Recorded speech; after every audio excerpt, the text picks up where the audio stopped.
Vous avez pu exploiter ces 2 minutes-là très bon escient sur des questions de cybersécurité.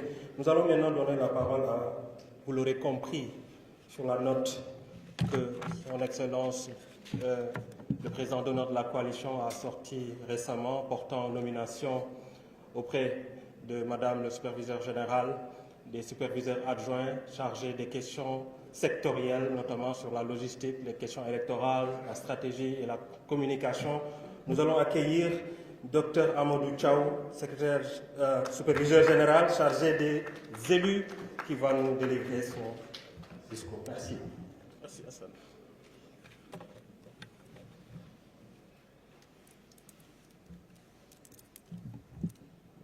Saluer Madame la superviseure générale pour son leadership, son engagement, sa loyauté, son sens de rassemblement et sa constante disponibilité. Madame la superviseure générale, nous vous remercions. Saluer et féliciter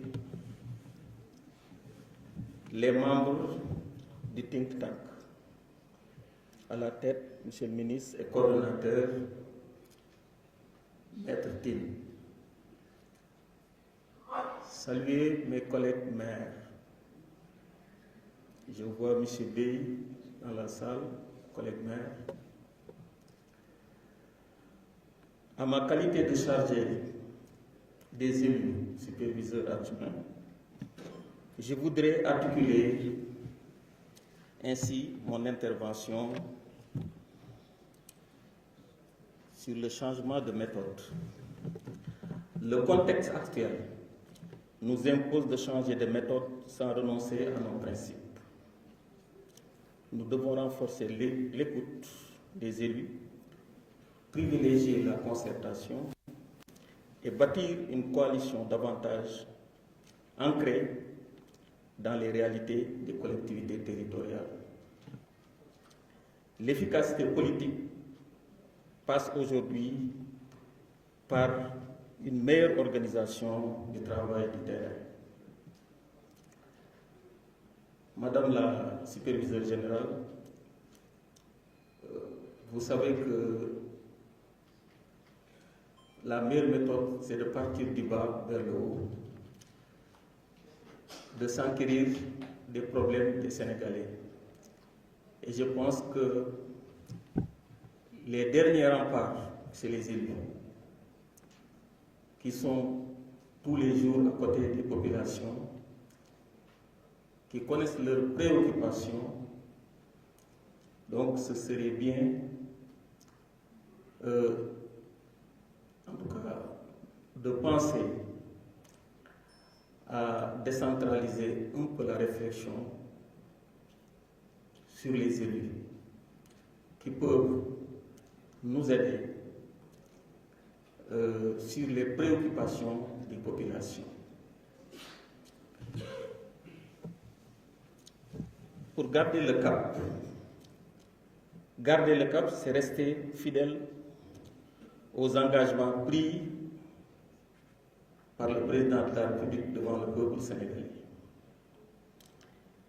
Et vous savez que les élus constituent des relais essentiels pour porter les réformes, expliquer l'action publique, l'action gouvernementale et maintenir le lien de confiance entre les citoyens et les institutions. Donc, notre responsabilité est de préserver l'unité et la cohérence de notre démarche. Donc, je pense qu'il n'y a pas un relais beaucoup plus efficace que de passer par les maires pour certaines réformes, les impliquer, les former, mais surtout le portage. C'est extrêmement important parce que ce sont les élus qui sont à côté des populations. Ce sont les élus qui parlent à la jeunesse, ce sont les élus qui parlent aux femmes, ce sont les élus qui parlent avec les chefs de quartier, les chefs de village. Donc les impliquer dans les réformes, de les faire participer aux réformes, ce serait une bonne chose. Pour l'efficacité administrative comme exigence politique, l'efficacité administrative n'est pas une question technique, c'est une question politique.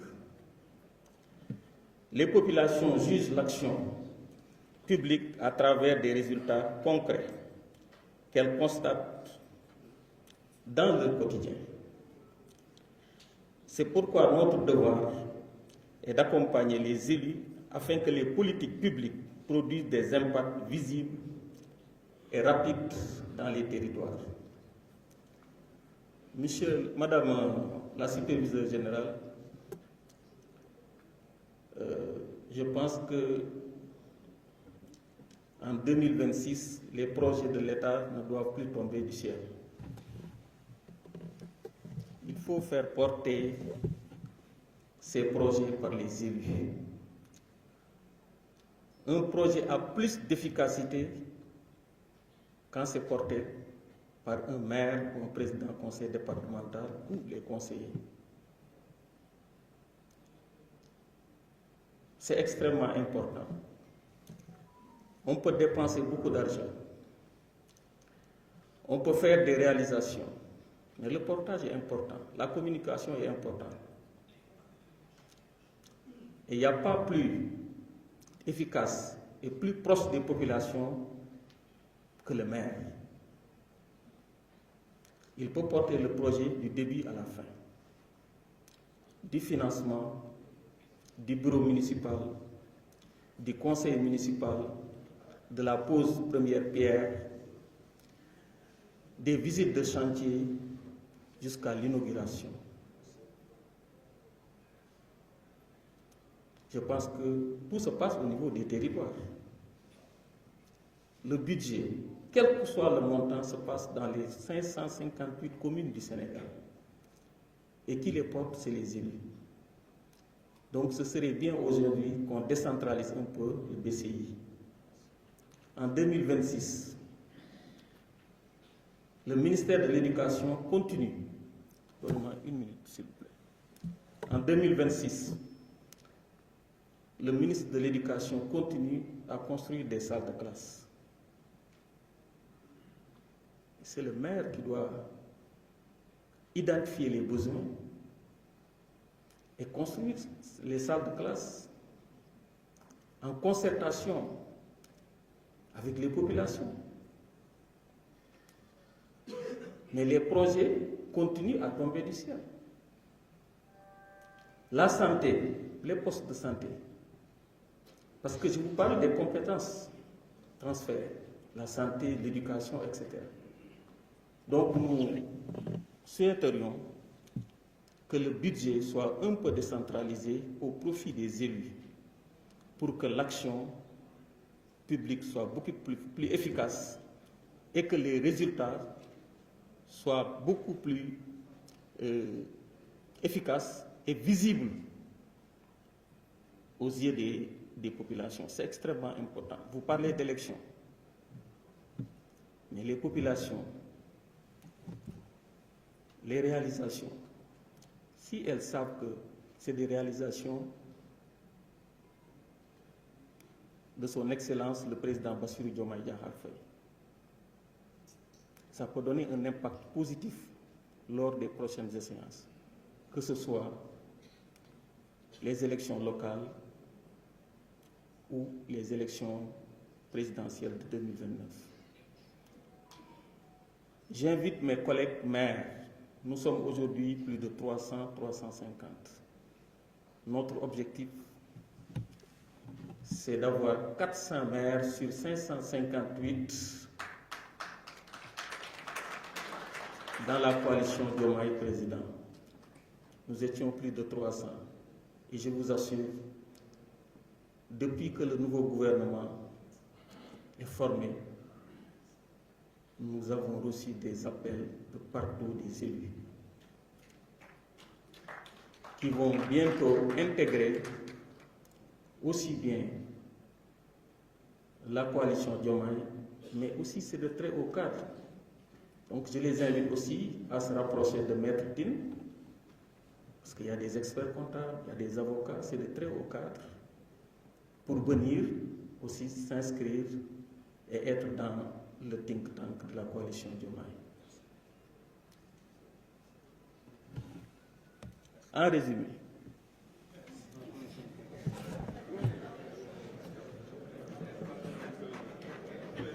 je vous remercie.